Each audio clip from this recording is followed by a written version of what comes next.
Hello and welcome to my digital photo story. In this photo story, I aim to explore what makes up a successful and functional K-2 literacy classroom, and also the educational journey which all young literacy learners must undertake in order to become confident and proficient speakers, listeners, readers, writers, viewers, and creators. So what makes up a good K-2 literacy classroom? For many children, starting school can be a daunting process. Dockett and Perry, 2005, suggest that in order for children to initially transition from home or daycare to a school setting, the classroom must be engaging and aesthetically pleasing. This will establish a learning environment. The fantastic thing about having a visually engaging classroom is that the children can contribute with their own artworks. The teacher in this classroom stated that having the children contribute to the classroom with their own drawings really makes them feel validated. It is a confidence booster, and as Mackenzie 2011 proposes, there is a strong relationship between drawing and emergent writing. Emergent writing is but one strand of the many dimensions of emergent literacy. In order for students to engage with this concept, the classroom must cater to it. This involves creating a literacy-rich classroom filled with fictional and non-fictional texts, accessible words located around the room for children to observe, and meaning-making activities. In order for students to learn, classroom experiences must be meaningful and the literacy program must be balanced. In this classroom, the teacher is using an L3 approach. There are several activities set up for group use.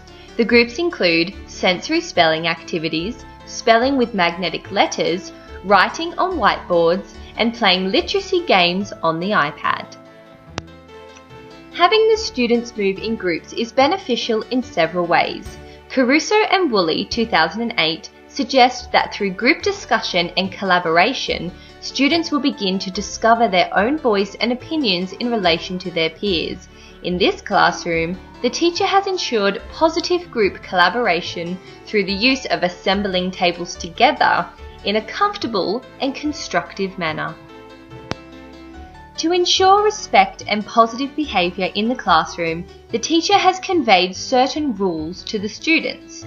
In this class, the rules are written up and placed around the room for the students to reference, and there are positive behaviour reward charts in which the students' name cards get placed upon throughout the day. The teacher stated that this helps to keep the classroom progressive and functional. Another way to keep a literacy classroom progressive and functional is to provide and use productive resources. Seeley Flint, Kitson, Lowe and Shaw express that resources are an important part of teaching and learning as they play a central role in students' literary development.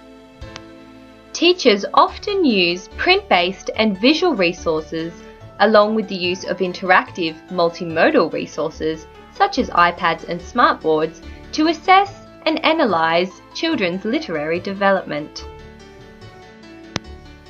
In this class, the teacher is conducting a phonics lesson on the smartboard on the sound F. Phonics is an incredibly important method of conveying meaning to children when they are learning to spell and write. The teacher is connecting the smartboard lesson to a collage the students have been asked to make out of everyday magazines of this sound, thus noticing and connecting it with the world around them. The phonics lesson, as mentioned in the previous slide, is part of a balanced routine in this classroom. The Childcare Bureau 2007 states that routine is crucial to a prosperous classroom as it helps children understand expectations and feel secure. Routine also tends to result in higher levels of student engagement. When interviewed about her K1 class, the teacher noted that one reason her class engaged so well with literacy-based activities is that she discovered her students' strengths and weaknesses and fashioned pictures and words around the room that they could reference for help. According to the teacher, this encourages independence, which will in turn lead to students becoming more self-reliant in their learning. In order for teachers to assist literacy growth, they must have appropriate beliefs and attitudes towards teaching and their students. This teacher has set aside an area of the classroom for assisted reading. She has noticed that some students are struggling, and rather than turning a blind eye, the teacher is passionate about each student achieving to the best of their abilities. She has dedicated class time to this cause and is noticing significant improvement. There are many children from many backgrounds and cultures that make up a class. Therefore, it is important that diversity is supported and incorporated into the daily literacy routine, as well as celebrated equally in the classroom. Students should feel free and comfortable to express themselves and share their culture. As young literacy learners themselves, students are often requested to read aloud, answer questions, or to share stories. Classroom talk is instrumental for teaching and learning and has the power to improve both the teacher's ability to teach responsively and the student's ability to use language more flexibly, productively, and purposefully in their learning. Children develop as listeners through engagement. In order to communicate, we need to listen, to process, then to make meaning. Here we can see that the teacher has set up a small group reading session where several types of listening are in practice, not only for the students reading, but for the others doing their own activities. There is no one way to approach reading in the classroom, whether the teacher focuses on skills, the understanding of the meaning of words, learning how to respond to a text, or critically examining the text. Each student is different, thus each student will learn differently. Regardless of the method, students will eventually learn to decode written text. When students participate in unlocking the mysteries of a text, they begin to make meaning from it and gain confidence with reading tasks. Once this has been achieved, higher levels of language development can occur and students will begin to understand the purpose and functions of written text. Students learn to write in the classroom through a variety of methods. One of these includes guided writing, where the teacher will support students with similar needs and abilities through providing feedback. This may lead to a writing conference between student and teacher, where the student will have the ability to reflect on their own work and highlight strengths and weaknesses. The way children view the world around them will have a lot to do with their family background, culture, socio-economic status, and exposure to media.